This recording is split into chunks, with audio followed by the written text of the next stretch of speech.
Страшное происшествие у нас в стране. Что доводит таджиков до такого состояния и почему все это происходит? Подписывайтесь на наше обновление и точно будете в курсе всего самого актуального. 2 человека погибли в результате дорожно-транспортного происшествия, произошедшего накануне на территории района Донгара. Как сообщили в пресс-центре Министерства внутренних дел Таджикистана, легковая автомашина Mercedes-Benz врезалась в грузовик этой же марки. Легковушкой управлял 36-летний житель города Душанбе Шарипов Фердавс Абдугафорович, а грузовиком житель города Гисфара Сафаров Бахман Сафармуродович, 1991 года рождения. В результате столкновения на месте ДТП погибли водитель легковушки Mercedes-Benz и его 47-летний пассажир, житель Хавалинского района Давлатов Саймумин Талбакович. Также жительница города Душанбе подозревается в крупном мошенничестве. Жительница брала крупные суммы, обещая взамен тонны муки и сахара. Как сообщает пресс-центр Министерства внутренних дел Таджикистана, в крупном мошенничестве подозревается 54-летняя жительница столицы. Отмечается, что подозреваемая 14 сентября 2022 года, войдя в доверие 31-летней жительницы Душанбе, взяла у нее 307 тысяч самани, пообещав привезти на эту сумму 825 мешков муки и 460 мешков сахара, чего не сделала.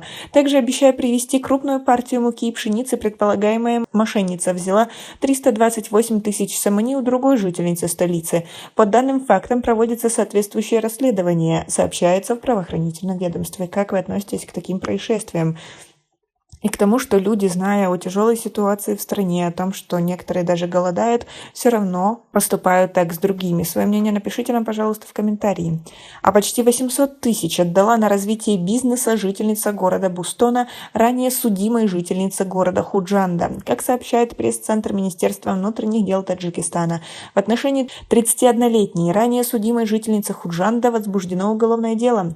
Подозреваемая с декабря 2017 года до июля 2022 года регулярно брала деньги у 30-летней жительницы города Бустона на развитие бизнеса. В указанный период женщина взяла у потерпевшей в общей сложности $206,5 тысяч и 546 тысяч самани, ни копейки, из которых еще не вернула. В отношении подозреваемой возбуждено уголовное дело по статье 247 «Мошенничество» Уголовного кодекса Республики Таджикистан.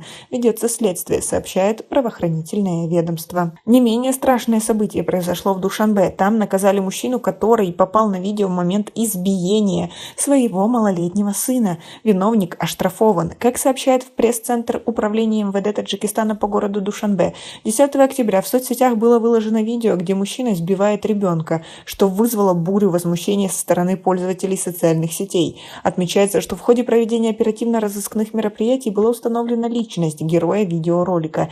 Им оказался житель района Хамадани, временно проживающий в Душанбе, Динаев Зикриё Гулмадович, 1975 года рождения. Мужчина был доставлен в правоохранительные органы и признался, что имеет от своей уже бывшей супруги 4 детей, 2 из которых находятся на его попечении. В отношении Зикриё Динаева были составлены соответствующие материалы, и в связи с тем, что на его попечении находятся малолетние дети, в отношении него были применены штрафные санкции. Как вы думаете, этого достаточно, чтобы наказать этого человека, который избивал маленького ребенка? Свое мнение по поводу всего этого и почему таджики доходят до такого состояния, напишите нам, пожалуйста, в комментарии. И у нас пока на этом все. Оцените наше видео подпиской и лайком. До скорой встречи.